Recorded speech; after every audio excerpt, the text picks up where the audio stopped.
श्री निम्बार्काचार्य जी। वैष्णवों के प्रमुख 4 संप्रदायों में से एक संप्रदाय है द्वैताद्वैत या निम्बार्क संप्रदाय। निश्चित रूप से यह मत बहुत प्राचीन काल से चला आ रहा है। श्री निम्बार्काचार्य जी ने परंपरा प्राप्त इस मत को अपनी प्रतिभा से उज्जवल करके लोक प्रचलित किया।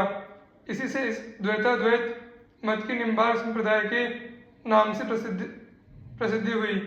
भक्तों के मत से द्वापर में और संप्रदाय के कुछ विद्वानों के मत से विक्रम की 5वीं शताब्दी में श्री निम्बार्काचार्य जी का प्रादुर्भाव हुआ। दक्षिण भारत में वैदूर्य पत्तन परम पवित्र तीर्थ है। इसे दक्षिण काशी भी कहते हैं। यही स्थान श्री एकनाथ जी की जन्मभूमि है। यही अरुण मुनि जी का अरुणाश्रम था। श्री अरुण मुनि जी की पत्नी जयंती देवी की गोद में जिस दिव्य कुमार का आविर्भाव हुआ उसका नाम पहले नियमानंद हुआ और यही आगे श्री निम्बार्काचार्य जी के नाम से प्रख्यात हुए। श्री निम्बार्काचार्य जी के जीवन वृत्त के विषय में इससे अधिक ज्ञात नहीं है। वे कब गृह त्याग कर ब्रज में आए इसका कुछ पता नहीं है। ब्रज में श्री गिरिराज गोवर्धन के समीप ध्रुव क्षेत्र में उनकी साधना भूमि है। एक दिन समीप के स्थान से एक दंडी महात्मा आचार्य के समीप पधारे। 2 शास्त्रज्ञ महापुरुष परस्पर मिले तो शास्त्र चर्चा चलनी स्वाभाविक थी। समय का 2 में से किसी को ध्यान नहीं रहा। सायंकाल के पश्चात आचार्य ने अतिथि यति से प्रसाद ग्रहण करने के लिए निवेदन किया। सूर्यास्त होने के पश्चात नियमतः यति जी भिक्षा ग्रहण नहीं कर सकते थे। उन्होंने असमर्थता प्रकट की, परंतु आचार्य जी नहीं चाहते थे कि उनके यहाँ आकर एक विद्वान अतिथि उपोषित रहे। आश्रम के समीप एक नीम का वृक्ष था। सहसा उस वृक्ष पर से चारों ओर प्रकाश फैल गया। ऐसा लगा जैसे नीम के वृक्ष पर सूर्य नारायण प्रकट हो गए हैं। कोई नहीं कह सकता कि आचार्य के योग बल से भगवान सूर्य वहां प्रकट हो गए थे। यह श्री कृष्ण चंद्र का कोटि सूर्य समप्रभा सुदर्शन चक्र जिसके आचार्य मूर्त अवतार थे प्रकट हो गया था।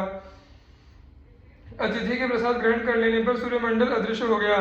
इस घटना से आचार्य निम्बादित्य या निम्बार्क नाम से विख्यात हुए। आचार्य का वह आश्रम निम्ब ग्राम कहा जाता है। यह गोवर्धन के समीप का निम्ब ग्राम है, माठ के समीप का नीम गांव नहीं। वे यति जी उस समय जहां आश्रम बनाकर रहते थे वहां आज यतिपुरा नामक ग्राम है। भक्त मार्ग टीकाकार श्री प्रियदास जी महाराज इस घटना का अपने एक कवित्व में इस प्रकार वर्णन करते हैं।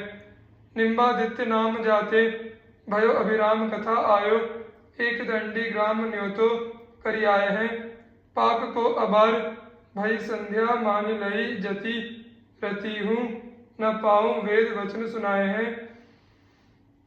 आंगन में नीम तापे आदित्य दिखायो, ताही भोजन करायो पाछे निशि चिन्ह पाए हैं।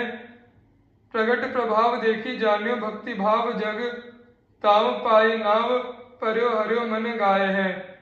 श्री निम्बार्काचार्य जी का वेदांत सूत्रों पर भाष्य वेदांत सौरभ और वेदांत कामधेनु अथवा 10 श्लोक ये 2 ग्रंथ ही उपलब्ध हैं।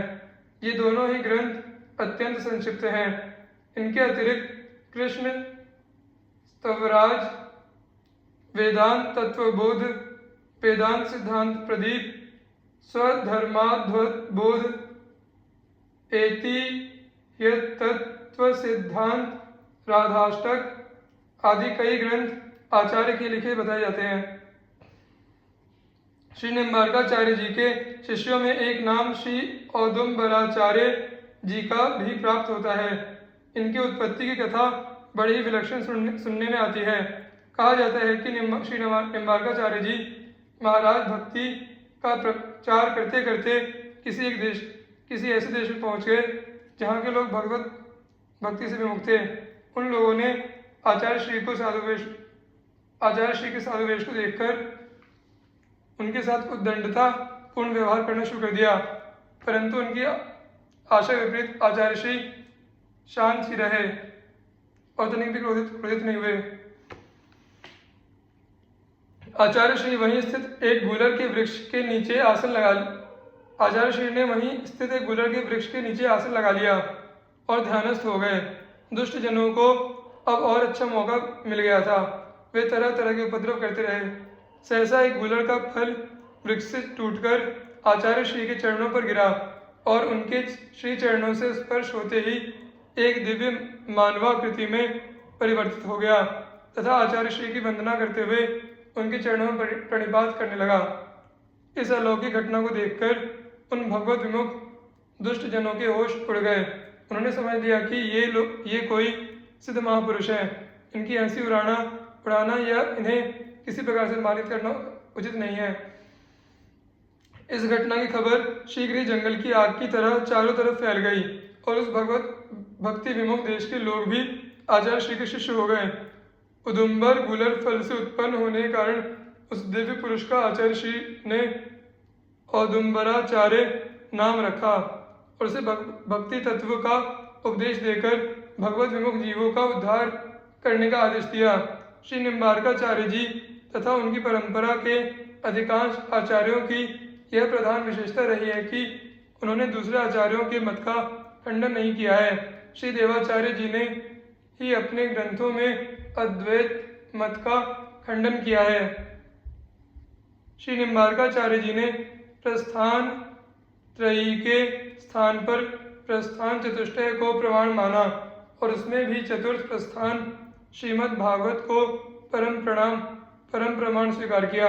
अनेक वीतराग भावुक भक्त इस परंपरा में सदा ही रहे हैं। श्री संप्रदाय के आचार्य विश्वक सेन मुनिवर्य सुपुनि सठकोप प्रणीता भूपदेव भागवत लुप्त उधर्यो नवनीता मंगल मुनि श्रीनाथ पुंडरीकाक्ष परमजस राम मिश्र रस राशि प्रकट परताप परांकुश जामुन मुनि रामानुज तिमिर हरण उदय भान संप्रदाय शिरोमणि सिंधुजा रच्यो भक्ति वित्तान। समुद्र सुधा श्री लक्ष्मी जी ने सभी संप्रदायों में श्रेष्ठ श्री संप्रदाय को भक्ति के मंडप के समान बनाया, जिसके नीचे पास आकर त्रयताप से तपे प्राणियों ने शरण पाई।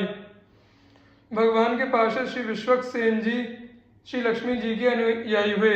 पश्चात मुनि श्रेष्ठ श्री षटकोप जी, जिनके द्वारा पवित्र श्री संप्रदाय परिवर्धित हुआ। फिर श्री भोपदेव जी हुए, जिन्होंने श्रीमद् भागवत रूपी मक्खन को प्रकट किया। पश्चात मंगलकारी श्रीनाथ मुनि, उसके बाद परम यशस्वी श्री पुंडरीकाक्ष जी, तदनंतर भक्ति रस के समूह श्री राम मिश्र जी हुए। फिर परांकुशाचार्य जी, जिनका प्रताप संसार में प्रकट है। उनके बाद श्री यमुनाचार्य जी और फिर अज्ञान रूपी अंधकार को हरने वाले सूर्य के समान श्री रामानुजाचार्य जी हुए। श्री संप्रदाय के इन आचार्यों में से कुछ का संक्षिप्त विवरण इस प्रकार है।